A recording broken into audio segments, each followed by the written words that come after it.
Praise the lord. సర్వకృపానిధియు మన రక్షకుడునైన యేసుక్రీస్తు ప్రభువారి శ్రేష్టమైన నామమునకు స్తోత్రము కలుగునుగాక. ఆమేన్. ప్రభువునందు ప్రియులారా, ఈ దినము డిసెంబర్ 24 మంగళవారపు ఉదయకాలము వేళ దేవుని వాక్యము వింటున్న మీ అందరికీ దైవజనునిగా నా హృదయపూర్వకమైన శుభములు. దేవుని యొక్క కృప, ఆయన సన్నిధి నిత్యము మీకు సదా తోడయుండి నడిపించునుగాక. ఆమేన్. ప్రియులారా, దేవుని కృపా బాహుళ్యమును బట్టి ప్రభువు మనలను ఎంతగానో ప్రేమిస్తూ ఆయన మనకిస్తున్న ఆయుషు, ఆరోగ్యము, నూతన వాత్సల్యమును బట్టి దేవునికి మనం రుణస్థులమై ఉన్నాం. ఈ డిసెంబరు మాసములో మొదటి దినం మొదలుకొని ఈరోజు వరకు కూడా ఆయా సంఘాలలో ఆయా రీతులుగా క్రీస్తు జన్మించినటువంటి జన్మదినాలను జరుపుకుంటూ ఉన్నాం.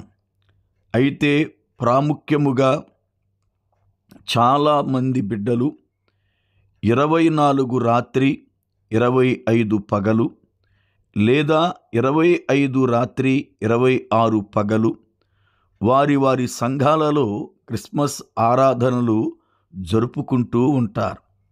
అట్టి సంఘాలకు ప్రభువు కృప తోడయుండునుగాక. ఆమేన్. మీరును అట్టి సంఘాలలో ఉంటే దేవుని పిల్లలుగా ప్రభు జన్మదినాన్ని బట్టి దేవునిని స్తుతించండి. దేవునికి మహిమకరమైనటువంటి రీతిగా మీరు చక్కగా ఆయనను ఆరాధించండి. ఆయనను బట్టి దేవునికి మనము ఘనతను చెల్లించాలి. లోకములో ఉన్న వ్యర్థతను మనసులోకి తీసుకోకుండా, లోక మాలిన్యాన్ని అంటించుకోకుండా మనము ప్రభువుని బట్టి స్తుతించువారమై ఉన్నాం. ఎందుకంటే నేటి దినాలలో అపవాది యొక్క పోకడలు ఎక్కువయ్యాయి, అపరిశుద్ధత ఎక్కువయ్యింది, వితండవాదం, వివాదములు ఎక్కువయ్యాయి. అవన్నీ పక్కన పెట్టి దేవునిని, ఆయన జన్మదినాన్ని బట్టి స్తుతించాలి. ఆయన మరణాన్ని బట్టి మనము దేవునిని ఘనపరచాలి. పునరుద్ధానాన్ని బట్టి దేవునిని మనము ఘనపరచాలి. ఆయన మనకిచ్చిన రక్షణను బట్టి మనము ఘనపరచాలి. కారణం, ఆయనే గాని జన్మించకపోతే మరణము లేదు, మరణము లేకపోతే మన పాపాలకు క్షమాపణ లేదు, ఆయన పునరుద్ధానము లేకపోతే మనకు నీతిమత్వమైన జీవితము లేదు.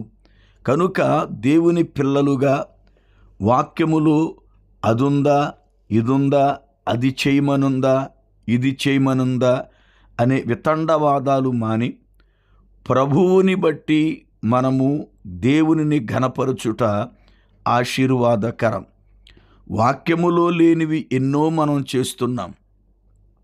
ఈ రోజున ఉదాహరణకు ఉదయం లేవగానే మనము చక్కగా ఆరోగ్యకరముగా ఉండాలని దేవుని సన్నిధిలో ఎన్నెన్నో జాగ్రత్తలు తీసుకుంటాం.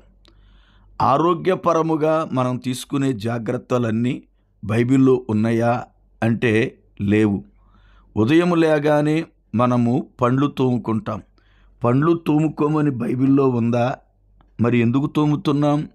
అది మన పరిశుద్ధత కొరకు మన పెద్దలు నేర్పారు. అలాగునే క్రీస్తు జన్మదినాన్ని ఎందుకు జరుపుకుంటున్నాం అంటే ఆయన జన్మించాడు గనుక మన పెద్దలు ఒక కాలాన్ని నిర్ణయించి దేవుణ్ణి ఘనపరచడానికి దాన్ని ఏర్పాటు చేశారు.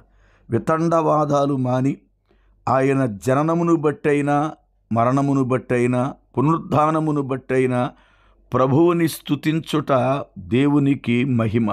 అట్టి గొప్ప కృప ప్రభువు మనకు అనుగ్రహించునుగాక. ఆమేన్.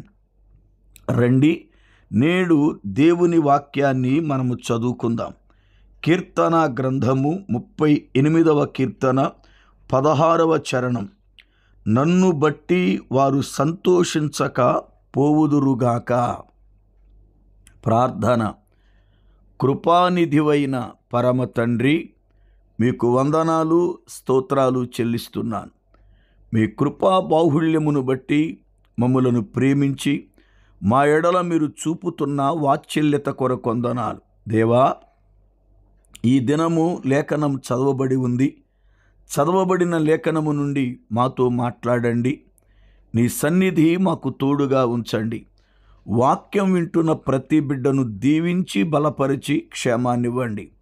యేసు నామమున ప్రార్థిస్తున్నాను పరమ తండ్రి, ఆమేన్. ప్రభువునందు ప్రియులారా, మనము చదువుకున్న లేఖనములో దావీదు భక్తుడు నన్ను బట్టి వారు సంతోషింపకపోవుదురుగాక అని తన శత్రువులను గూర్చి మాట్లాడుతున్నాడు. దావీదు శత్రువులు తనకు జరిగినటువంటి అపాయాన్ని గూర్చి, లేక తనకు జరిగినటువంటి కీడును గూర్చి, లేక తనకు జరిగినటువంటి పరిస్థితులను బట్టి దావీదును ఎగతాళి చేయడానికి వాళ్ళు నవ్వుకుంటున్నారు. అది జరగకుండునుగాక అంటాడు. కొన్ని పర్యాయాలు మన శత్రువులు మనకేం జరుగుతుంది అనేటువంటిది కనిపెడుతూ ఉంటారు. మన మీదున్న అసూయ, మన మీదున్న ద్వేషం, మన మీదున్నటువంటి కోపం, మన మీదున్నటువంటి ఈర్ష్య బుద్ధిని బట్టి మనకేదైనా చిన్న కీడు కలిగితే వెంటనే వాళ్ళు సంతోషపడిపోతూ ఉంటారు. అట్టి సంతోషం వారు పడకుండునుగాక అని దావీదు సెలవిస్తూ ఉన్నాడు. దేవుని పిల్లలుగా వారు సంతోషపడుతున్నారు అంటే మనలను వారు సిగ్గుపరిచారు అని అర్థం. అయితే దేవుని వాగ్దానం ఏమిటి? నా జనులు ఇక ఎన్నడూనూ సిగ్గునొందరు అని దేవుడు మాటిచ్చాడు. యోవేలు గ్రంథము 2వ అధ్యాయము 26వ వచనం. నా జనులు ఇక నెన్నటికిని సిగ్గునొందరు. దేవుని పిల్లలైన వారిని ఆయన సిగ్గుపరిచేవాడు కాడు. ఆయన పిల్లలు సిగ్గుపరచబడితే ఆయన కూడా సిగ్గుపరచబడినట్లే కదా. మన పరమ తండ్రి మనలను అవమానానికి అప్పగించువాడు కాడు. మన పరమ తండ్రి మనలను ఇతరుల చేతిలో ఎగతాళి చేయబడేవారిగా ఉంచడు. అయితే పాపము అవమానము తెస్తుందని సొలొమోను గ్రంథకర్త సామెతల గ్రంథములో మాట్లాడాడు. ఒక మనుష్యుడు తాను అవమానపరచబడుతున్నాడు అంటే దానికి తన పాపమే కారణము గాని దేవుడు కాడు.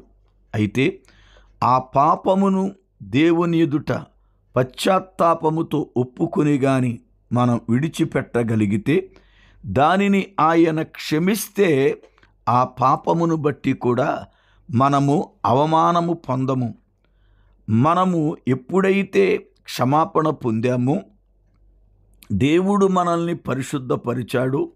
మన జీవితములో కలిగిన మార్పులను బట్టి దేవుడు మనకు ఘనతనిస్తాడు. ఆయన మహిమపరచబడతాడు. దేవుని పిల్లలుగా ఒకవేళ మీ శత్రువులు మిమ్ములను బట్టి అవమానిస్తున్నారా? మీ పాపాన్ని బట్టి మిమ్ములను ఎగతాళి చేస్తున్నారా? అది ఒకవేళ గమనించి మీరు దేవుని దగ్గర మీ స్థితిని సరిచేసుకొని ఒప్పుకోగలిగితే మిమ్ములను దేవుడు ఘనపరుచువాడే గాని ఎన్నడూ కూడా అవమానమునకు అప్పగించువాడు కాడు. దేవుని పిల్లలుగా మన శత్రువులు మనల్ని చూసి ఎగతాళి చేస్తున్నారు అని కృంగిపోకూడదు.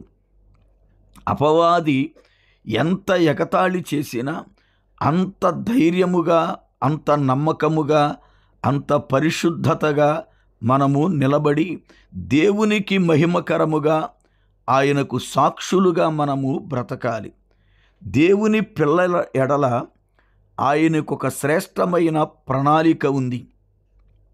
ఆయన ఉద్దేశాలు మన తలంపుల వంటివి కావు. మన తలంపులు వేరు, ఆయన తలంపులు వేరు. ఆయన ఆలోచనలు ఆకాశమంతా ఎత్తైనవి. ఆయన మన ఎడల ఉంచుకున్న ప్రేమ, తన ప్రాణం పెట్టినంత ప్రేమ మన ఎడల ఆయనుంచాడు. మనము ఈరోజు రక్షించబడి యేసు ప్రభువారిని రక్షకునిగా అంగీకరించిన వారం కావచ్చు, కానీ ఈ రక్షణ ప్రణాళిక ఆది నుండే మన ఎడల దేవునికున్నది. తెసలోనిక 2వ పత్రిక 2వ అధ్యాయము 13వ వచనములో పౌలు గారు ఈ మాటను జ్ఞాపకం చేశాడు. ఆది నుండి మీరు రక్షింపబడుటకు దేవుని చిత్తములు ఉన్నవారు అంటాడు. కారణం సత్యమును మీరు నమ్ముతున్నారు గనుక అని. చాలామంది నేడు సత్యమును నమ్మక అసత్యములు బ్రతుకుతూ అసత్యమే సత్యమని విశ్వసిస్తూ వారు కన్నులు మూయబడిన వారై నడుస్తున్నారు. దేవుని పిల్లలుగా సత్యము ఏదో అసత్యము ఏదో గ్రహించాలి. అంధకారములో నుండి ప్రభువు మనలను వెలుగులోనికి పిలిచాడు. ఇంకా అంధకారములోనే మనం ఉండకూడదు. అంధకారం మన కన్నులకు చీకటిని కలగజేస్తుంది. అది మనలను గ్రుడ్డివానిగా మారుస్తుంది. అందువల్ల సత్యములో మనము నడవలేం. దేవుని పిల్లలుగా ఆయన సన్నిధిలో ఎదుగుతున్న వారమై ప్రభువు రాకడకు దినదినము కూడా వర్ధిల్లుతూ ఆయన స్వారూప్యములోనికి మార్చబడి పెండ్లి కుమారునిగా ఆకాశ గగనానికి ప్రభు వచ్చినప్పుడు మనము ఎత్తబడాలి అనేది దైవ చిత్తం. అట్టి రీతిగా మనమును మన కుటుంబములను సిద్ధపాటు కలిగి ఉండుటకై పరిశుద్ధాత్మ దేవుడు మనకు సహాయము చేయునుగాక. ఆమేన్. ప్రార్థన. జీవాధిపతివైన తండ్రి, మీకు వందనాలు స్తోత్రాలు చెల్లిస్తున్నాను. మీ కృపా కనికరము వాత్సల్యమును బట్టి మమ్ములను ప్రేమించి మాతో మాట్లాడిన ప్రతి మాట కొరకై స్తోత్రాలు. విన్న వాక్యం మా హృదయములో ఫలింపునివ్వండి. మీ సన్నిధి తోడుగా ఉంచి క్షేమాన్నివ్వండి. మీ కృపలో వర్ధిల్ల చేయండి. యేసు నామమున ప్రార్థిస్తున్నాను పరమ తండ్రి. ఆమేన్. మన పరమ తండ్రి అయిన దేవుని ప్రేమ, ఆయన కుమారుడైన క్రీస్తు ప్రభువారి కృప, పరిశుద్ధాత్మ దేవుని యొక్క అన్యోన్య సహవాసము, ఆయన సన్నిధి మనకును సకల పరిశుద్ధులకును తోడైయుండునుగాక. ఆమేన్.